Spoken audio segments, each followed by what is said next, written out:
কখন যাব সেইখানে কাঁদি আমি সারাক্ষণে কখন যাব সেইখানে সগে না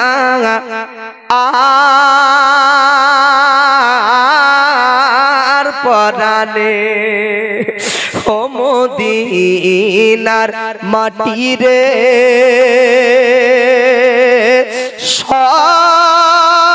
সকল সুখ বুঝি তোর কপালে ও মদিনার মাটি রে সকল সুখ বুঝি তোর কপালে আল্লাহুম্মা জোরে সাল্লি আলা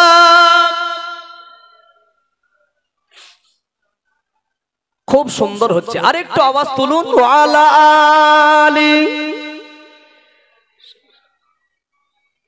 মাওলানা আপনাদের কষ্ট দিচ্ছি না তো জুলুম করছি না তো একটু হ্যাঁ না বলে কষ্ট হচ্ছে আর একটু বলবো তো নাকি তাকবীর একবার দেন নারে তাকবীর আলহামদুলিল্লাহ কিছু কম বেশি 9:30 ছুঁই মানে অনেক তো রাত তাই না আপনাদের কি পাড়া খুব ছোট নাকি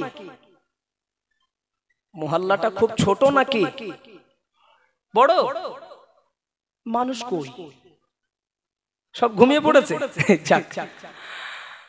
আসবে আসবে ইনশাআল্লাহ আমার পরপর হরুনখোলা দরবার শরীফ থেকে পীরজাদা মুহিবুল্লাহ হোসেনী ভাইজান তিনি আসবেন হয়তো ভাবছেন ও খিচুড়ির সময় আসবে তা একবার তাকবীর দেন এক কাজ করেন শুনেন বাবু শুনেন ও যারা বাড়িতে আছে আসার দরকার নেই আসতে হবে না একবার আওয়াজ দেন ওরা বাড়িতে শুয়ে শুয়ে একবার শুনে নিক যে আমি যাইনি মজলিসে কিন্তু কহাদার মানুষ মজলিসে আছে এরকম একটা আওয়াজ তোলেন দেন দেখি ওরা ভেবে নিক যে মজলিস জাম আর জায়গা নেই ও বাড়ি শুয়ে থাক আসতে হবে না দেন একটা নারে তাকবীর আমি বলেছি মজলিস জাম এরকম একটা আওয়াজ তোলেন নারে তাকবীর মাশাআল্লাহ নারে তাকবীর আচ্ছা দেহের শক্তি কার এই দেহের শক্তি এটা কার আল্লাহর খেয়েছি আমরা শক্তি দিয়েছেন আল্লাহ আল্লাহ যদি শক্তি দিয়ে থাকে আল্লাহর দেওয়া শক্তি নিয়ে আল্লাহর নাম একটু জোরে নেব লজ্জার কি আছে ভাই দাও তুমি আল্লাহর বান্দা আমিও আল্লাহর বান্দা আওয়াজ হবে এক স্লোগান হবে এক নারে তাকবীর এই জায়গা আওয়াজটা ওঠে না কেন ভাই আল্লাহু আকবার আল্লাহ বড় নারে তাকবীর জোরে দেন আসমান জমিন কেঁপে যাবে একটা আওয়াজ তোলেন নারে তাকবীর মাশাআল্লাহ যে জমিনে বসে আছি এই জমিন সাক্ষী হয়ে থাকবে এত জোরেই আওয়াজ তুলবো জমিন সাক্ষী হবে নারে তাকবীর সবাই দেন নারে তাকবীর আমি একটা অফার দিচ্ছি ছোট্ট মানুষ তো অফার দিচ্ছি শুনেন আল্লাহু আকবার নামের ধ্বনি কেউ যদি অরিজিনাল আওয়াজ তোলে গলায় কাশি আসবে খুদ করে আওয়াজ উঠে যাবে যে অরিজিনাল যে জোরে বলবে আর যদি খুদ করে আওয়াজ উঠে যায় আল্লাহু আকবার বলতে গিয়ে আমি কথা দিচ্ছি চায়ের ব্যবস্থা যদি থাকে মানে দোকান যদি থাকে আমি গাঁটির টাকা খরচ করে আমি চা খাইয়ে দেব আমি খাওয়াবো মেহমানদারি করব তবে ফ্রি নয় কাশতে হবে তারপরে নেন যদি চা খেতে চান আওয়াজ তোলেন কাশেন তারপরে নারে তাকবীর আমি জবান দিয়েছি চা দেবো না এটা বদমাইশি কাশি খুব চালাক লোক না এটা বদমাইশি অরিজিনাল একটা আওয়াজ তোলে আমি জবান দিচ্ছি চা খাওয়াবো দোকান আছে তো আমি পয়সা দেবো চা আনবে নারে তাকবীর আচ্ছা হুজুর আপনার দায়িত্ব দিচ্ছি আপনি দেখে নেন এই শেষ অফার এই শেষবার নারে তাকবীর হয়নি মানে চা আপনারা খাবেন না আলেমদের সম্মান করেন মানে বাঁচান আপনারা আর একবার শেষ নারে তাকবীর নারে তাকবীর হিজবুল্লাহ জোরে হিজবুল্লাহ সিলসিলায়ে হক ফুরফুরা শরীফ সিলসিলায়ে হক মুজাদ্দিদে জামান আল কোরআনের আলো শুনে নেন আসতে হবে না আওয়াজটা শুধু শুনে নেন বাইরে যারা আছেন আল কোরআনের আলো আল হাদিসের আলো আওয়াজ কমে যাচ্ছে আপনাদের। না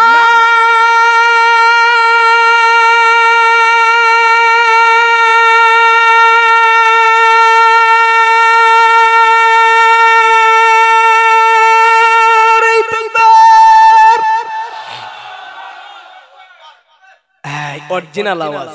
আল্লাহ কবুল করুন, বলুন আমিন, বলুন আমিন, বলুন আমিন। অন্তর ভরা দোয়া রেখে গেলাম মুসাফির হালাতে। আল্লাহর নাম মোহাব্বতে জোরে নিয়েছেন। আল্লাহ কঠিন কঠিন রোগ আল্লাহ যাদের দিয়েছেন, দেহেতে দিয়েছেন, আল্লাহর নাম জোরে নেওয়ার খাতিরে কঠিন কঠিন রোগ থেকে সকলকে শেফা মুক্তি নসিব করে দিন।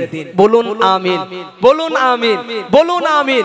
আল্লাহ ভালো রাখুন, সুস্থ রাখুন, ঈমান আমলের সঙ্গে আল্লাহ বাঁচিয়ে রাখুন। দোয়া করে দিলাম, দোয়া করে দিলাম। আর একটুখানি বলে দিই, একটা বাদ দিয়ে দিচ্ছি, পয়েন্ট বাকি কটা, সময় নষ্ট করব না। কটা ভাই? চারটে। 2 নম্বর পয়েন্ট রেখেছিলাম, রাসূল বলেছেন মসজিদ মাদ্রাসা তৎসহ গরিব মানুষদের টাকা পয়সা যখন লুট বাত্তসাৎ করা হবে, মানে আমানতের মাল যখন খেয়ানত করা হবে, রাসূল বলেছেন আসমান থেকে গজব আসবে। ঠিক আছে তো ভাই? এতক্ষণ যা ওয়াজ করেছি না, ওই গরিব মানুষের কি হচ্ছে না হচ্ছে আর বলবো না, না আমার মন আর চায় না, না ওদিকে যাব না। শোনেন কি বলি, একটা কেটে হাফ নিয়ে নিচ্ছি, গরিব মানুষ বাদ। মসজিদ মাদ্রাসা, আপনাদের গ্রামের যে জামে মসজিদ, জুমা মসজিদ, যেটা মোজাক পাথর ভিতরে আছে, পাথর বিছনে আছে, আলহামদুলিল্লাহ, এসি নেই, বলুন ইনশাআল্লাহ, বলুন সবাই বলুন ইনশাআল্লাহ হয়ে যাবে। সেই সময় এসে গিয়েছে, আস্তে আস্তে সব মসজিদে এখন দেখছি তো সব এসিও পর্যন্ত হয়ে যাচ্ছে। আল্লাহ করিয়ে নেবেন ইনশাআল্লাহ, কথা বুঝবেন। মোজা করা মসজিদ, পাথর বিছানো মসজিদ, এসি মসজিদ।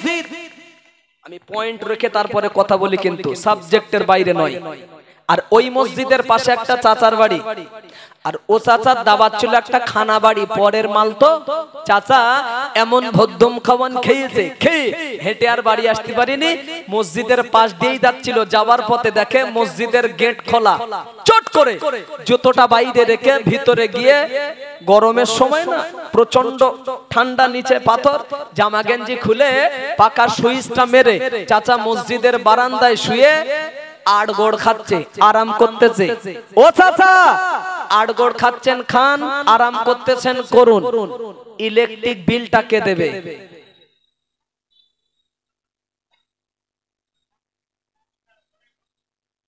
হ্যাঁ, চাচা খুব ফেগড়া করে পড়েছে, হ্যাঁ ঠিক বলেছে, ইলেকট্রিক বিলটা কে দেবে? 5 মিনিট 10 মিনিট যে আরাম করি নামাজের জন্য না, এই আসরের আজান আধ ঘন্টা বাকি, আর বাড়ি যাব না, মসজিদে একটু আরাম করি, শুয়ে গেল, জামা গেঞ্জি খুলে ফ্যানটা ছেড়ে আধা ঘন্টা টানা ঘুমালো, 1 টাকা ন্যূনতম বিল ওঠে তো? হ্যাঁ না বলুন, কে দেবে?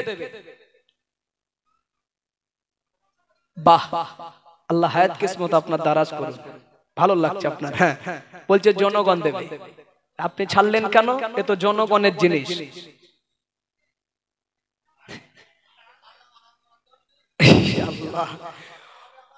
ফুরফুরা শরীফের দাদা হুজুর কেবলাকে আপনারা মানেন? অবশ্যই যারা মানি দেখি, আল্লাহকে দেখাবো, কষ্ট নেবেন না। নূতন মানুষ একটু ভালোবেসেছেন তো, এতক্ষণ দুটো কথা শুনিয়েছি, একটু হাত তুলে রাখবেন না? তোলেন দেখি, ফুরফুরা শরীফের দাদা হুজুর কেবলাকে মানি তো? তাকবীর দেন, নারায়ে তাকবীর রেখে দেন। এখনকার হুজুরে ওয়াজ করিনি, দাদা হুজুরের কথা বলছি। মেনেছেন যখন, হাত তুলে আল্লাহকে দেখিয়েছেন। হুজুরের জীবনের ছোট্ট একটা আদর্শের কথা বলছি, বলবো? অনুমতি দিলে বলবো? এতক্ষণ কোরআন হাদিস দিয়ে বলেছি, একটা ওলির একটা তথ্য শোনাই। দাদা হুজুর কেবলা দিনের বেলা একটা মাহফিলে ওয়াজ করতে গিয়েছেন, রাতে নয়, দিনের বেলা ওয়াজ শেষ, দিনের বেলা তো জোহরের ওয়াক্ত হয়েছে, হুজুর নামাজ আদা করবে তো জনগণকে লক্ষ্য করে দাদা হুজুর কেবলা বলছেন, বাবা কথা বলবেন না, ধ্যান দিন, এই গ্রামের আদি মসজিদ কোথায়? পুরাতন মসজিদ। কেন? হুজুর জোহরে ওয়াক্ত হয়েছে, জামাতে নামাজ আদায় করবে। তো জনগণ দাদা হুজুর কেবলাকে নিয়ে গেলেন পুরাতন মসজিদে। দাদা হুজুর কেবলা জামাতে নামাজটা আদায় করেছেন। নামাজের শেষে ওই মসজিদে বসেছেন। অসংখ্য মুরিদ দাদা হুজুর কেবলাকে ঘিরে ধরেছেন, সালাম কালাম করছেন, মোসাওয়া করছেন, দোয়া নিচ্ছেন। পীর মুরিদের যেমন ব্যাপার। হ্যাঁ, মসজিদের পাশেই একটা বাড়ি, ওই মসজিদের পাশে। তার স্বামী বাড়ি ছিল না, পুরুষ মানুষ ছিল না। তার বাড়িওয়ালার গিন্নি মহিলা কিভাবে শুনেছেন যে আমাদের মসজিদে ফুরফুরা শরীফের আল্লাহর ওলি দাদা হুজুর কেবলা বসে আছে। বাড়ির গিন্নি শুনেছেন।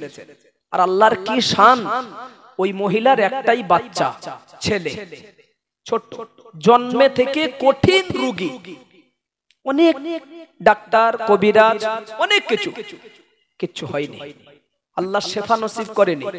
তো শুনেছেন দাদা হুজুর কেবলা যখন আমাদের মসজিদে বসে আছেন, তার মনেতে জেগেছে আল্লাহর ওলি তো। আড়ালে এসে দাঁড়িয়ে দাদা হুজুরকে লক্ষ্য করে বলছেন, মসজিদের সাইডে দাঁড়িয়ে, হুজুর আমার একটাই বাচ্চা তো এই রোগে আক্রান্ত, এসছেন যখন আপনি, আপনার হাতের একটা বরকতি তাবিজ আমার বাচ্চার জন্য দিয়ে যেতে হবে। কি দেবে বাবা? দাদা হুজুরের হাতের তাবিজ। বরকত নেই মনে হয়? বাহ, আছে তো। দাদা হুজুরের হাতের তাবিজ। আস্তে করে দাদা হুজুর কেবলা, খুব ধ্যান দিন, ভাইটাল কথা শোনাচ্ছি। আস্তে করে বললেন, বাবা হবে না। কেন? খাতা নেই, পেন নেই, আমি ফকির মানুষ, খালি হাতে এসেছি বাবা। আল্লাহ যদি মওকা দেয়, তৌফিক যদি কোনোদিন দেয়, দেখা যাবে। কিচ্ছু আনা হয়নি বাবা, খালি হাতে এসেছে। মহিলা বুঝেছেন যে একবার পেলাম, আবার কবে আল্লাহ মানে মিলিয়ে দেবেন, ও বাকি থাকে না। মনে সান্ত্বনা দিতে পারছে না। পাশে ইমাম সাহেব ছিল, ওই মসজিদের ইমাম। মহিলা বাইরে থেকে ইশারা করেছেন যে আপনি একটু আমার হয়ে বলেন, যদি আপনার কথাটা রাখে। তো ইমাম সাহেব একই কথা বললেন, হুজুর পাশে বাড়ি তো, আমি জানি বাচ্চাটা এই রোগে কষ্ট পায়, আপনি একটা তাবিজ দেন হুজুর, আমি খুব কষ্ট পাই, আমি দেখি। দাদা হুজুর কেবলা বললেন, আরে বাবা বললাম খাতা নেই, পেন নেই, খালি হাতে এসেছি, ফকির মানুষ, আল্লাহ রাজি থাকলে পরে হবে, যাও। একই কথা মহিলাকে বললেন, দাদা ইমাম সাহেবকে বললেন। ইমাম সাহেব জ্ঞানী মানুষ তো, বুঝে নিয়েছেন যে দাদা হুজুরের কাছে কিচ্ছু নেই বলে রাজি হচ্ছেন না, খালি হাতে বলছে। বসেছিলেন মসজিদের ভিতরে ইমাম সাহেব ও দাদা হুজুর পাশাপাশি। ইমাম সাহেব মুখটা ঘুরিয়েছে পিছনের দিকে, মসজিদে বসে পিছনে মুখটা ঘুরিয়েছে। মুখটা ঘুরিয়ে দেখছে মসজিদের মেম্বারে একটা খাতার পৃষ্ঠা আর একটা পেন পড়ে আছে। কথা শুনছেন তো নাকি? তাই এনে দাদা হুজুরের সামনে ফেলে দিয়ে বললেন, হুজুর এই খাতা আর এই পেন, একটা তাবিজ দেন। আর কোন সমস্যা আছে কি? যেটা বাহানা অজুহাত দাদা হুজুরের আর তো নেই, পেন খাতা হাজির। দাদা হুজুর কেবলা ইমাম সাহেবকে লক্ষ্য করে বললেন, বাবা ইমাম সাহেব, এই খাতার পৃষ্ঠা আর পেনটা পেলে কোথায়? সুবহানাল্লাহ, জোরে বলবেন না? জোরে বলবেন না? জোরে বলবেন না? কি তাকওয়া, কি পরহেজগারিতা! আমরা তো ভাবছি মামুলি ব্যাপার। কোথায় পেলে? হুজুর মসজিদের মেম্বারে ছিল মসজিদের খাতা পেন, আমি তাই এনে দিয়েছি। দাদা হুজুর কেবলা বললেন, মসজিদের খাতা পেন নিয়ে আমাকে তাবিজ করতে দিচ্ছ? সুবহানাল্লাহ। হ্যাঁ, মসজিদের খাতা পেন নিয়ে? ইমাম সাহেব বলেন, হুজুর আল্লাহর কালাম লিখবেন, একটু পেনের কালি আর কাগজের একটু টুকরা বেকার নয়, অযথা নয়, আপনি তো আল্লাহর কালাম ব্যবহার করবেন, একটু তাবিজ দেন। আল্লাহর ওলি মুজাদ্দিদে জামআন আলা হযরত দাদা হুজুর কিবলা রাহমাতুল্লাহ আলাইহি ওই সময় মসজিদের ইমাম সাহেবকে লক্ষ্য করে বলেছিলেন, না না ও বাবা মসজিদের ইমাম সাহেব, তুমি আল্লাহ পাকের কোরআন শরীফের আয়াত কারিমাটা কি পড়ো নাই? মহান আল্লাহ বললেন, ফামান ইয়ামাল মিসকালা যাররাতিন খায়রান ইয়ারা ওয়া মান ইয়ামাল মিসকালা যাররাতিন শাররান ইয়ারা। ও বাবা ইমাম সাহেব, মহান আল্লাহ বললেন, পৃথিবীতে কেউ যদি যারা পরিমাণ কোনো ভালো কাজ করে, আল্লাহ আখিরাতেও তার বদলা দিবে। আমার যদি পৃথিবীর জমিনে যারা পরিমাণ কেউ যদি অসৎ কাজ করে, আল্লাহ কিয়ামতের দিন তার জনসাধারণের পয়সায় মসজিদের খাতা কেনা, জনসাধারণের পয়সায় মসজিদের পেন কলম দিকে না।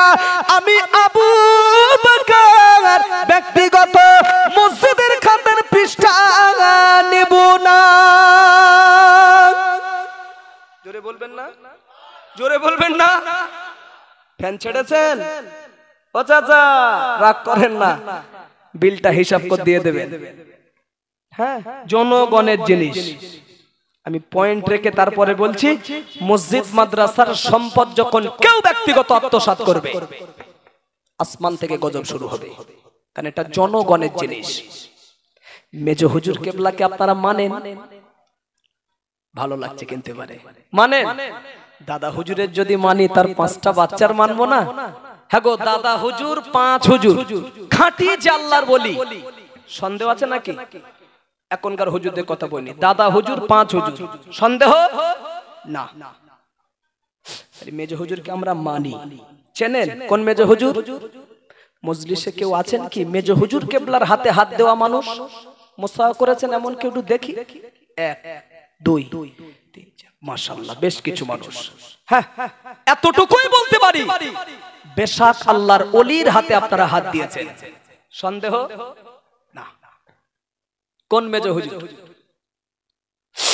যে মেলা হুজুর কেবলা রহমাতুল্লাহ আলাইহি সম্পর্কে খোদ দাদা হুজুর কেবলা বলে গিয়েছেন, বসিরহাটের বড় মাওলানা আল্লামা রুহুল আমিন সাহেব রহমাতুল্লাহ আলাইহি, বসিরহাটের বড় মাওলানা আল্লামা রুহুল আমিন সাহেব রহমাতুল্লাহ আলাইহি, উনি হলেন ইলমের দরিয়া, ইলমের সাগর। উনি হলেন ইলমের দরিয়া, ইলমের সাগর। ওই দরিয়ার ওই সাগরের জায়গাত হলো আমার মেজ সন্তান আবু জাফর।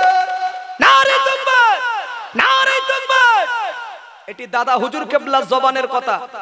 জি, বসিরহাটের আল্লামা রুহুল আমিন সাহেব ইলমের দরিয়া, ইলমের সাগর।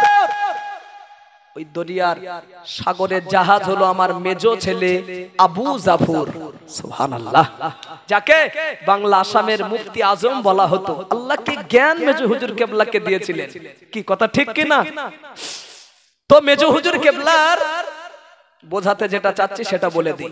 কলিকাতায় তালতলা হাটে একটা খানকা শরীফ ছিল মেজো হুজুর কেবলার। মাসের যে কোনো একটা তারিখে বাদ মাগরিব হুজুর কেবলা নিজেই জিকিরের মজলিস করতেন। হুজুর নিজে মাসের একটা তারিখে, তবে শেষ বয়সে করতে পারেননি জয়ীফ হয়ে যাওয়ার কারণে, অসুস্থ হয়ে যাওয়ার কারণে। তো মাসের ডেট অনুযায়ী হুজুর কেবলা জিকির করছেন।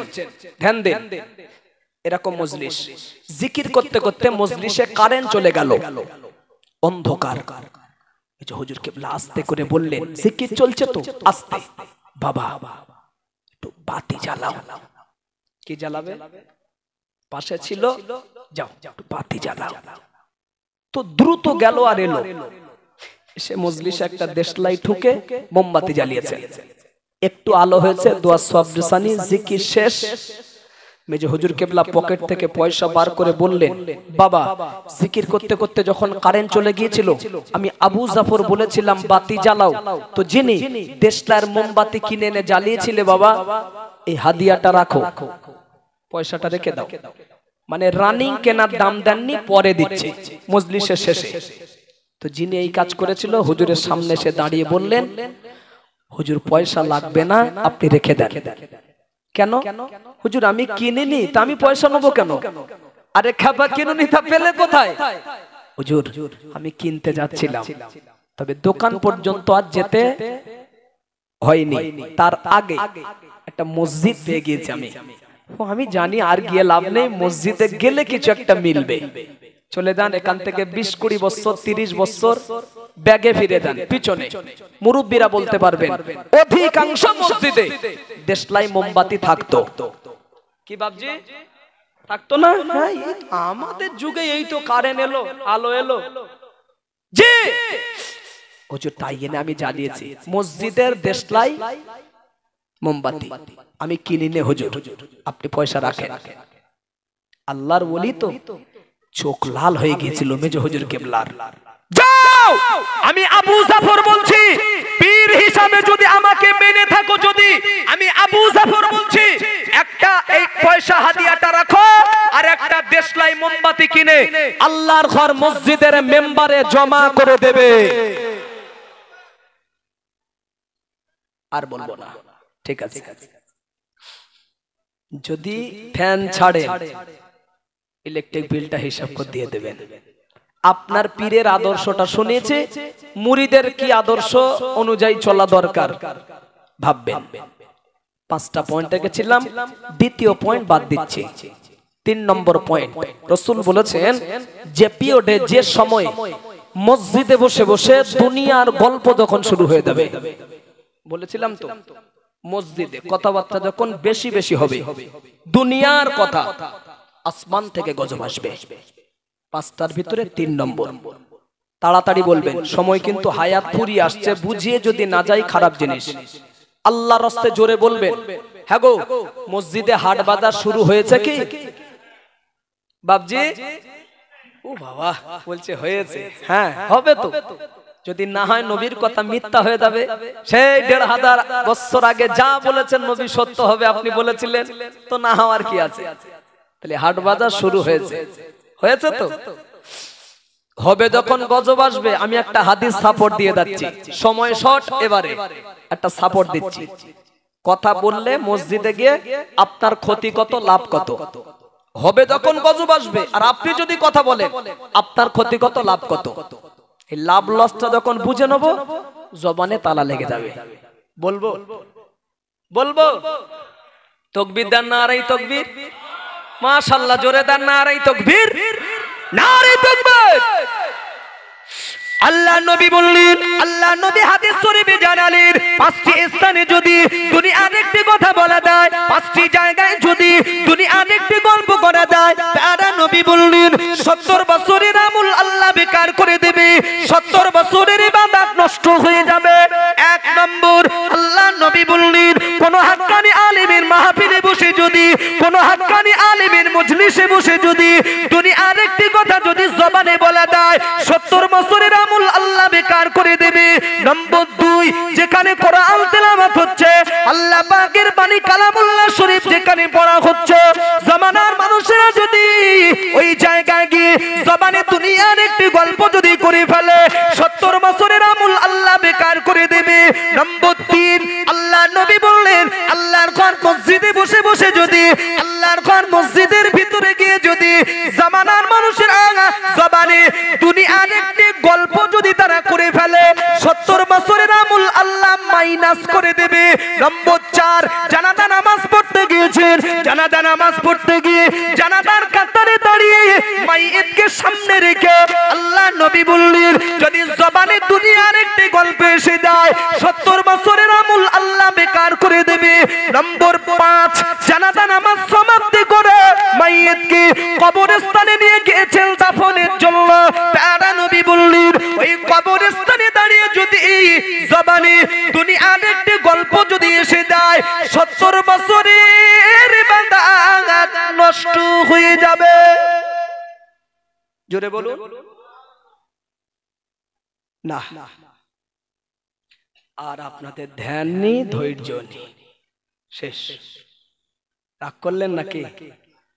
এই শিখলাম, আমি তো দুঃখের সংবাদ দিয়েছি, খুশির সংবাদ শোনাইনি। রাসূল বলেছেন 5টা জায়গায় দুনিয়াবি একটা কথা বললে রেজাল্ট, ফলাফল, আল্লাহ নারাজ হয়ে আমল নষ্ট করে দেবেন। কত বছরের? এই 5টা জায়গার নাম বলার পরে যদি বলি জোরে বলুন, কি বলবেন? আর ওটা বলে দেইনি, তাহলে কি বলতে হবে? আবার বলে সুবহানাল্লাহ। কি বলতে হবে? আরেকবার বলুন, নাউজুবিল্লাহ। কেন? দুঃখের সংবাদ এটা, সুখের সংবাদ নয়, আনন্দের খবর নয়। জি যাক বলে ফেলেছি, আল্লাহ বাহ্যিকটা দেখবেন না, আল্লাহ ভিতরেরটা দেখে। টানে গতিতে হয়তো বলে ফেলেছি, আল্লাহ ক্ষমা করে দিন। বলুন আমিন, বলুন আমিন। আমি কিন্তু বোঝাই, আমি চেষ্টা করি দুটো কথা মাথায় বুঝিয়ে যাওয়ার। আমার কথাগুলো বোঝাতে পারছে কি? হ্যাঁ না বলুন। 3 নম্বর পয়েন্ট, রাসূল বলেছেন মসজিদে কথা যখন হবে দুনিয়ার গল্প গজব আসবে। আর আমি শুনিয়ে দিয়েছি মসজিদে কথা বললে ক্ষতি কত, লাভ কত। 5টা জায়গা, তার ভিতরে একটা মসজিদ আছে, ঠিক আছে তো?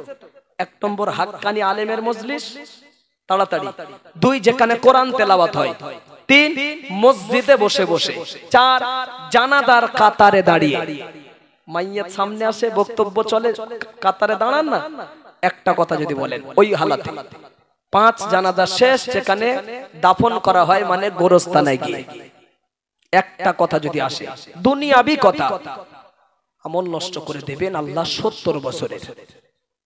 যাক, আয়ের তুলনায় যদি ব্যয় বেশি হয়ে যায়, ইনকাম যা করতে যাব তার তুলনায় যদি ব্যয় বেশি হয়ে যায়, এটা মূর্খতার পরিচয় তো, হ্যাঁ না বলুন?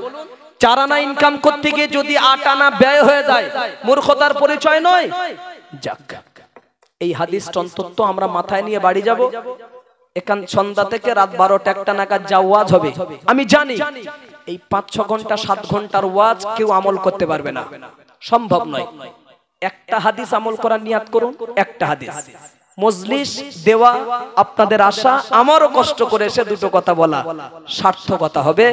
একটা নবীর কথা যদি আমরা আমল করতে পারি, হ্যাঁ, এই হাদিসটা আমল করার নিয়াত করি যে 5টা জায়গায় আল্লাহ যখন নিয়ে যাবেন দুনিয়ার কথা বলবো না। 1 নম্বর হাক্কানি আলেমের মজলিস, আদব মনে করে বলবো না।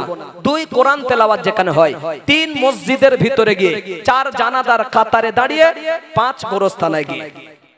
আল্লাহ আমল করার তৌফিক দিন, বলুন আমিন। জোরে বলুন আমিন, জোরে বলুন আমিন।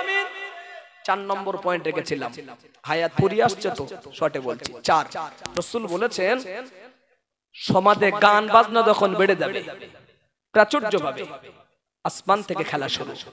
যুবক বন্ধু, গান বাজনা বাড়িনি সমাজে, হ্যাঁ না বলুন একটু? আপনি কি করে জানেন? আছে, শোনা যায় যে গান বাজনা বেড়েছে, নবী বলেছেন বাড়বে। আর বাড়ার কারণ গজবের মোবাইল, গজবের কিছু বলে না। হ্যাঁ, ভালো করে খাওয়া হয় না, দেখি তো 30,000 টাকা দামের ফোন, ভালো করে খাওয়া হয় না। এত অসহায় পরিবার, বাচ্চা, পরনের কাপড় জোটে না ভালো করে, 20,000 টাকা দামের ফোন। কি ঠিক বলছি তো নাকি? আরে গার্জিয়ান সব মেটাচ্ছে, কি করবে? কত রকমের কায়দা মারবে না দিলে। আর যদিও পরনের কাপড় আবার আজকাল পরে ছেলেরা, এই পরনের কাপড় তা আবার সব ছেঁড়া, ঠিক বলেছেন, তাও আবার। ও মুরব্বি, আপনি 2টো কথা বলবেন, বুঝাবেন, আপনার বুঝিয়ে ছেড়ে দেবে, সমাজের জন্য এটা টেক্সটাইল। ইস, আচ্ছা আপনি বলুন বাবজি, আপনার ভালো লেগেছে? জীবনে কোনোদিন শুনেছেন আপনার বয়সে যে ছেঁড়া জিনিস কখন স্টাইল হয়? আপনি শোনেননি, আর কি শুনবেন বাপ? তাড়াতাড়ি সকাল সকাল কবরে চলে যান। হ্যাঁ, এ আর কি দেখবেন?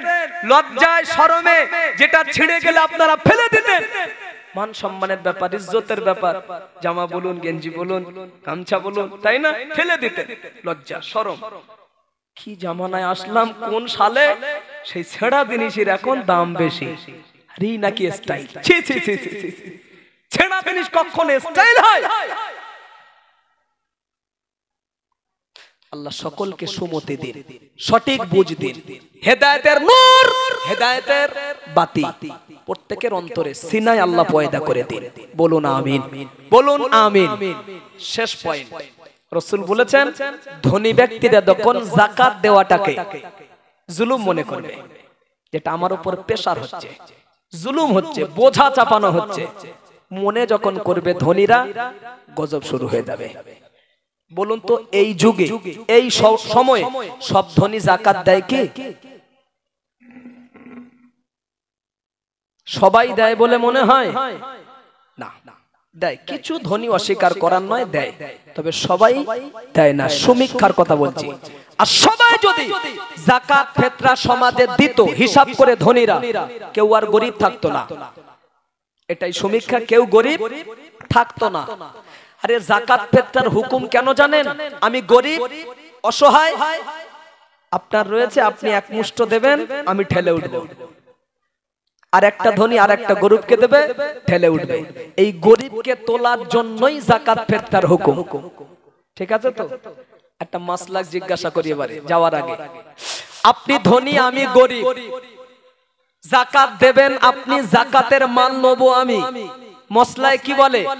আমি গরিব বলে পায়ে হেঁটে আপনার কাছে গিয়ে নিয়ে আসবো, না আপনি ধনী পায়ে হেঁটে আমার কাছে এসে দিয়ে যাবেন? উচিত উচিত বাদ দেন, শরিয়াতের হুকুম কি সেটা বলে? দিয়ে আসতে হবে, উচিত নাই হবে, এটা শরিয়াতের মসলা। হ্যাঁ, তাহলে গরিব যাবে না, আসবে ধনী। কেন? বোঝা তার মাথায়, আমার মাথায় যদি কুইন্টাল খানেকের একটা বোঝা থাকে, কষ্ট আপনার হবে না আমার হবে?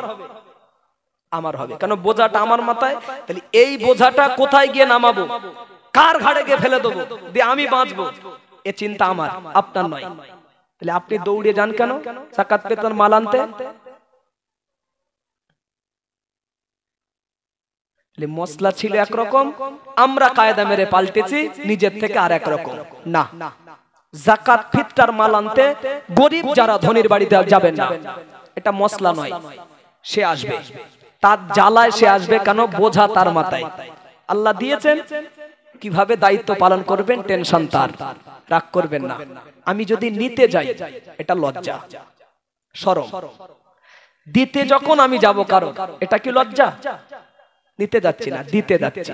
এর জন্য রাসূল বলেছেন, ধ্যান দিন, এই হাতের থেকে, এই হাত আল্লাহর কাছে অনেক দামি। সুবহানাল্লাহ, একবার জোরে বলুন দেন, আর একবার জোরে বলুন, আর একবার জোরে বলুন। এটা কোন হাত? ডান হাত বলবেন না। হাত পেতেই বললাম এটা ডান হাত বলবেন না। তাহলে এটা কোন হাত? চাওয়ার হাত। চাওয়ার হাত, নেওয়ার হাত। আল্লাহ ভালোবাসে না, দাম নেই, এটাই দামি। এটা কি? দেওয়ার হাত। নিতে শিখবো না ভাই, দিতে শিখবো। খেতে শিখবো না, মানুষকে খাওয়াতে শিখবো। পড়তে শিখবো না, মানুষকে পড়াতে শিখবো। এটাই আমার রাসূলুল্লাহর আদর্শ। সুবহানাল্লাহ বলুন, জোরে বলুন, জোরে বলুন। শেষ কথা বলছি, দুটো জিনিসের উপরে আল্লাহর লানত। কটা জিনিস বললাম? দুটো। আল্লাহর অভিশাপ, আল্লাহর লানত দুটো জিনিসের উপরে। নম্বর 1, তালাক। কি বললাম ভাই? তালাক। তালাক। কোন স্বামী যখন তার স্ত্রীকে তালাক দেয় না, শুনুন যুবক বন্ধু, বিদায় লগ্নে ভাই হিসাবে বলছি, এই তালাক শব্দের উপরে আল্লাহর অভিশাপ, আল্লাহর লানত। ভুলেও যেন তালাক শব্দ কোনোদিন বলতে যাব না। না, অন্যত্র হাদিস পাকের রিওয়ায়াতে এসেছে, মানুষ যখন তালাক দেয় আল্লাহর আরশের পায়াটা নড়ে, দোলে। আর আল্লাহর আরশের পায়া ধরে কেউ যদি নড়িয়ে দেয়, দলিয়ে দেয়, আল্লাহ কি ছেড়ে দেবে? কথা বলে না। আরশটা কার? জোরে বলুন, আল্লাহর। তা আল্লাহর ঘরের পিলিয়ার ধরে কেউ যদি টানাটানি করে, আল্লাহর ঘরের পিলিয়ার ধরে, ছাড়বে? ভুল করে তালাক জীবনে বলবো না। খুব যদি মনে হয়, বলে যাচ্ছি, পরামর্শ দিচ্ছি ভাই হিসাবে, যে এত কিছু বুঝি, এত লাইন করে আমার গিন্নির কোনো মতেও হচ্ছে না, ও ছেড়ে দেবো, যাহাই হবে, তালাক বলে দেবো, দেবেন, সমস্যা নেই। আপনার যদি কথা না শোনে, যদি আপনার সংসার না হয়, কি আর করবেন? ছেড়ে দেবেন। ছেড়ে দেওয়ার আগে শেষ একটা সুযোগ দেবেন। আমি বলে যাচ্ছি, একটা সুযোগ দেবেন শেষবারের মতো। যদি বলেন কেমন, শোনেন, তালাক দেবেন কিন্তু তালাক হবে না। এরকম একটা লাইন আছে মুরব্বি, তালাক দেবেন কিন্তু তালাক হবে না। মাঝখানতে আপনার গিন্নি ভয় পেয়ে যাবে, একদম কুকড়ে যাবে। একটা লাইন আছে, বলে দেবো, শিখবেন? আপনি বুড়ো বয়সে শিখে আর কি করবেন বা? আল্লাহ বলছে হ্যাঁ শিখবো। বুড়ো বয়সে আপনি শিখে কি করবেন? যাক, সবাই শিখবে। হ্যাঁ, শিক্ষার মজলিস শিখে নেন। আমি কিন্তু মুফতি না, আগে থেকে বলছি, তবে মুফতির কাছ থেকে ফতোয়াটা জেনে তারপরে বলছি। আর এটা লিখিত ভাবে জানতে যাবেন কোন মুফতির কাছে, গরিবানা হালাতে ন্যূনতম 500 টাকা হলেও নেবে। সেটা ফ্রি একটা ফতোয়া বলে যাচ্ছি, শুনবেন না?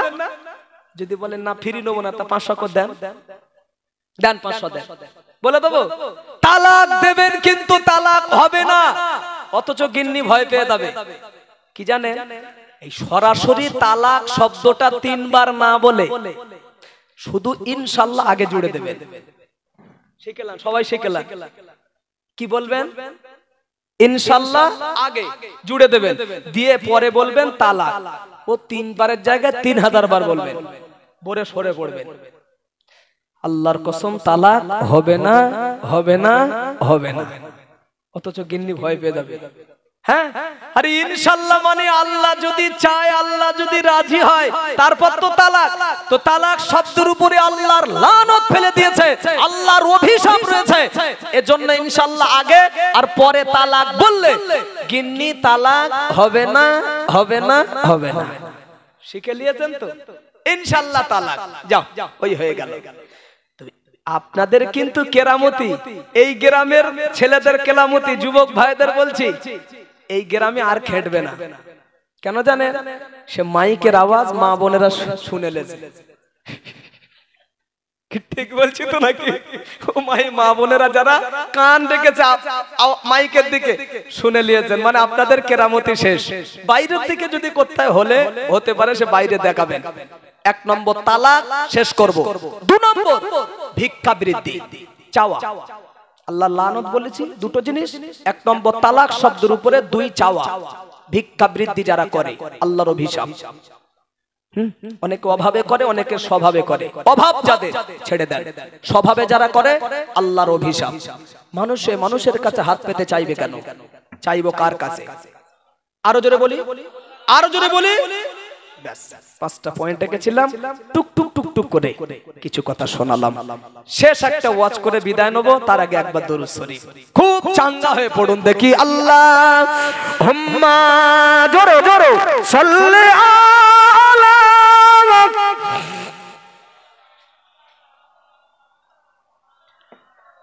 ওয়া আলা আলি সাইয়্যিদিনা।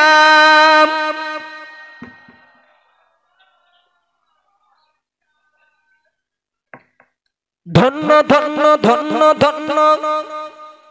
এটা কি গ্রাম? ফরাজপুর। ধন্য ধন্য ধন্য ধন্য সরফরাজপুর গ্রামবাসী।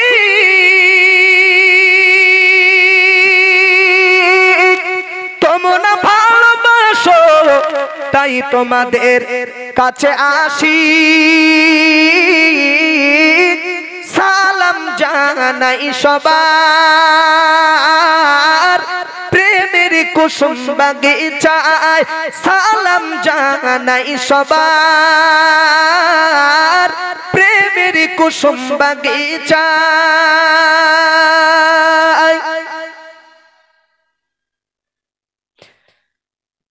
অতি সুন্দর করিয়া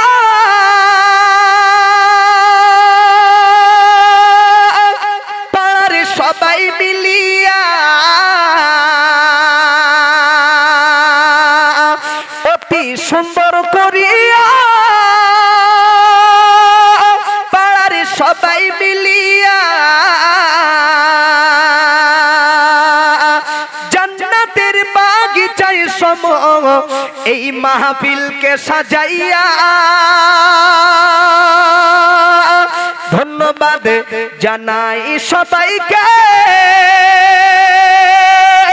ধন্যবাদ জানাই সবাইকে। আর এই মাহফিল প্রতি বছর যেন এই রূপে সাজে। প্রিয় নবীর ওসিলায় পিরুলি সকলের দোয়ায়। প্রিয় নবীর ওসিলায় পিরুলি সকলের দোয়ায়। ধন্য ধন্য ধন্য ধন্য সরফরাজপুরের গ্রামবাসী। তোমরা ভালোবাসো তাই তোমাদের কাছে আসি। সালাম জানাই সবার প্রেমের কুসুম বাগিচায়। সালাম জানাই সবার প্রেমের কুসুম বাগিচায়। নারায়ে তাকবীর, জোরে দান নারায়ে তাকবীর, নারায়ে তাকবীর। আমার ভাইরা বিদায় লগ্নে শেষ একটা ওয়াজ এবার করছি, ধ্যান দিন। রাসূলুল্লাহর সাহাবী হযরত আব্দুল্লাহ ইবনে আব্বাস রাদিয়াল্লাহু আনহু, আমার দিকে ধ্যান দিন, নবীর সাহাবী। তবে রাসূলুল্লাহর সাহাবী যেমন, অপর দিকে আবার রাসূলুল্লাহর চাচা, নাম শুনেছেন তো? কি নাম বললাম? ইবনে আব্বাস।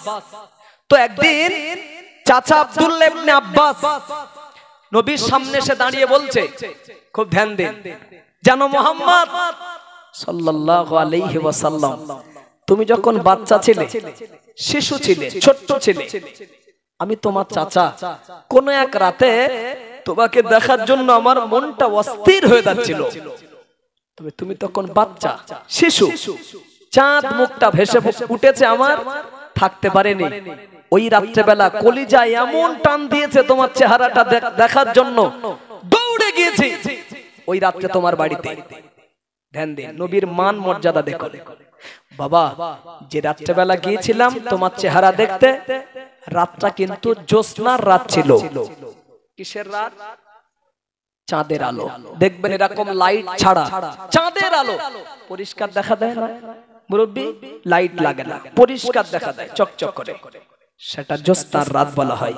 বাবা, সেই রাতটা জ্যোৎস্নার রাত ছিল, গিয়েছি তোমার চাঁদ মুখটা দেখতে। জানো বাবা, গিয়ে দেখছি তুমি দোলনায় শুয়ে আছো, দোলনায় শুয়ে আছো এবং জেগে আছো, ঘুমাওনি। আমি তোমার চাচা লক্ষ্য করে দেখি দোলনার পাশে তোমার মা ঘুমিয়ে, মা ঘুমিয়ে, আর কেউ নেই। মা ঘুমিয়ে আছে, তুমি দোলনায় জেগে আছো, ঘরে একা, আর কেউ নেই, কেউ নেই।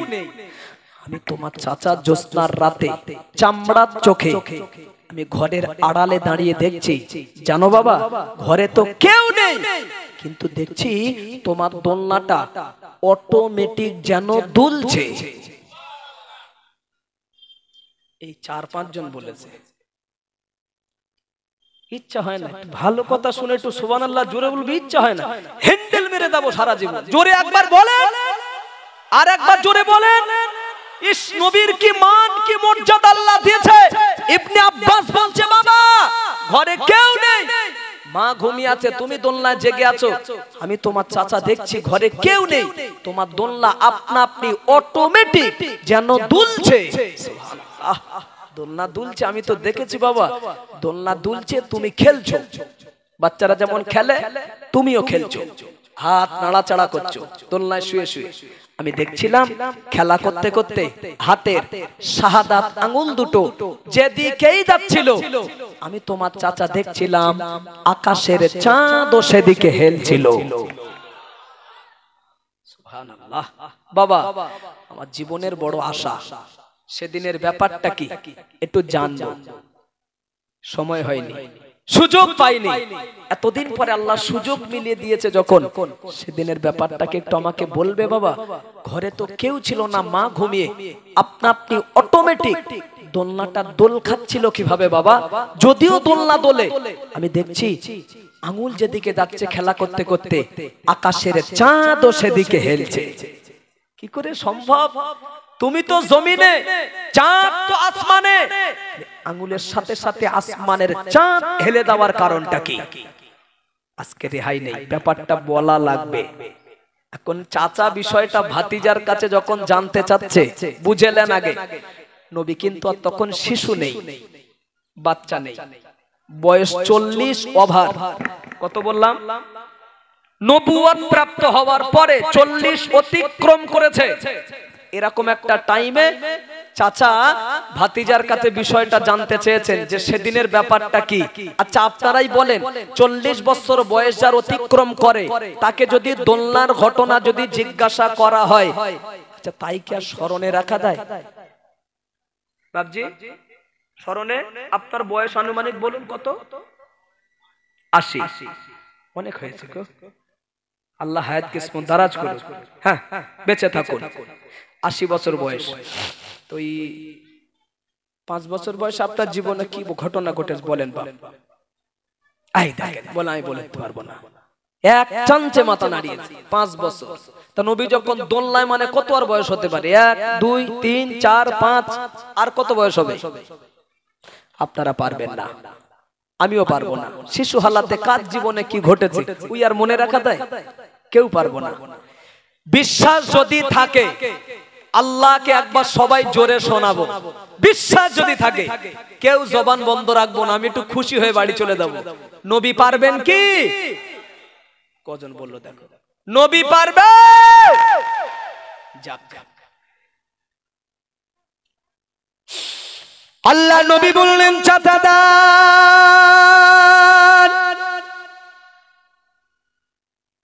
হুজুর আসছে নাকি?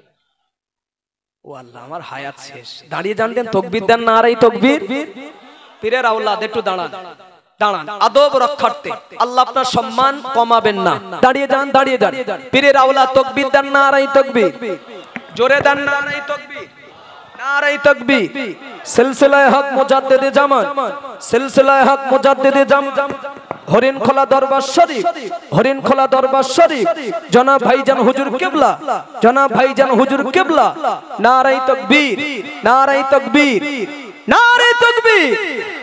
আলহামদুলিল্লাহ।